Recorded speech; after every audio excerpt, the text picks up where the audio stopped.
5-7 ордыг ингэж ард түмэндээ авч үлдсэн юм. Эдийн засгийн асар их боломжтой, өгөөжтэй ийм компанийг хууль зөрчин, ард түмний өмчлөөс гаргаад гадныхын 100 жилээр үнэгүй их гэрээг байгуулах үйл ажиллагааг төрийн өндөр албан тушаалнууд зохион байгуулсан байна.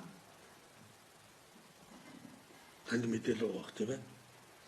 Тухайлах юм бол Монгол улсын ерөнхийлөгчөөр 2 удаа сонгогдсон. Миний урд одоо ерөнхийлөгч байсан Цахиагийн Элбэг Дорж гэдэг хүн энэ үйл ажиллагааг зохион байгуулсан.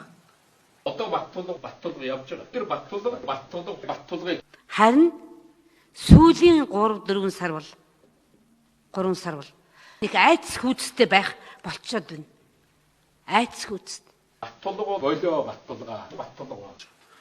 2016 оны 11-р сарын 16 оны 7 сард 6 сарын 28-нд сонгуулийн үр дүн гарсан ба эрх баригч нам 65 судалтай болсон. Ингээд Ж Эрдэнэт ерөнхий сайд болсон дахиад энэ 5 толгойг зүтгүүлсэн. Цагдаа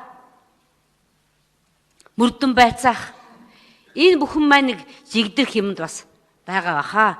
Баттулга болоо Баттулга. За тэр дээгүүрээ бол их том юм болоод байгаа л да. Шудраг улсын хонгол гэдэг нэг том юмар л чирээд мангас шиг юмуд аваад явчихдгаа гэж. Баттулгыг үнэт Баттулга аваад явахсан Баттулгыг одоо Баттулгын орд би зүгээр л Баттулга сайн юм хийгээсэй гэж. Ингээ Монголын прокурор, ерөнхий прокурорын хурлын зааланд хэлсэн үгээр нь би бас давтаж хэлье. Шудрагаас энэ зөвлөгөөнөөс энэ тагмаас Монгол улсад дэлгэрэх ёстой. Заавал Талбай дээр яаж ийн иргэд маань шудрагаас